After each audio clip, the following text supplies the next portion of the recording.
Greetings and welcome to the second episode of the World Numismatic News' Jefferson Nickel Varieties You Should Know. In this episode, I'll be taking a closer look at a few more nickel varieties that can be of interest to collectors and coin roll hunters. First in line is a 1954 variety from the San Francisco Mint, but not necessarily the one that you might think, as apart from the more famous D/S variety, which I'll get to a little later on in the series, there was also a very attractive S/S repunched mintmark variety as well, which is the coin on display here. On this coin, the secondary S mintmark was repunched directly towards the south of the initial impression, with both punchings taking place with about equal force, making it somewhat more difficult in some cases to discern which impression took place first. However, examining early die state examples in higher grades makes it very clear in which order the two mint marks were placed. Although not a red book listed variety like its aforementioned sibling, this remains a very popular variety with collectors due to its very clear repunched mint mark. In early 2017, a PCGS graded coin like this at a grade of MS65 was sold at auction for a price of $135.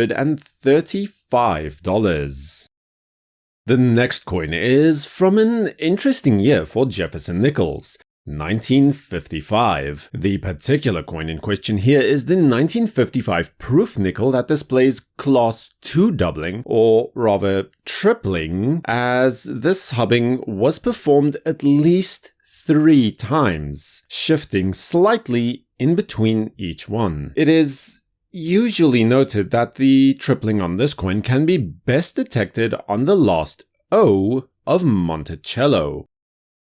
However, extremely attractive tripling is also present on the various letters of States of America portion of the United States of America, with the doubling displaying towards the rim of the coin.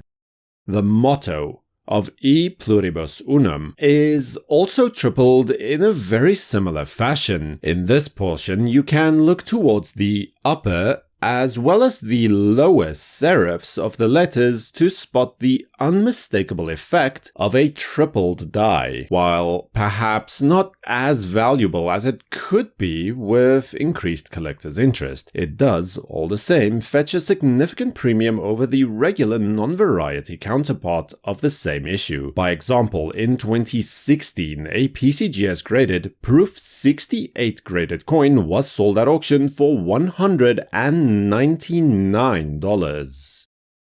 And then, to wrap things up for this presentation, a coin that is not only an interesting variety, but a notable conditional rarity to boot, as the 1942 D over horizontal D Jefferson Nickel is near to impossible to readily locate in gem grades. On this variety, the initial D mark was first incorrectly punched in a horizontal orientation, or stated differently, with a 90-degree clockwise rotation from its regular position. Having realized his error, the mint engraver then repunched the mint mark directly over the first impression, but this time in the correct position. The resulting effect is that you can still spot the remnants of the initial D towards the west of the straight bar of the D, and the corresponding straight bar of the first mint mark can also be seen inside and towards the top of the cavity of the final D mint mark. As already remarked, coins like this are extremely difficult to obtain in higher grades, and in 2016 an MS66 graded coin with full steps from PCGS was sold at auction for the princely sum of $31,725. Subscribe to WNN and activate the notification bell so you don't miss any future episode of Jefferson Nickel Varieties You Should Know. For the World Numismatic News, I am Numisman saying thank you for watching, keep collecting, and have a great day.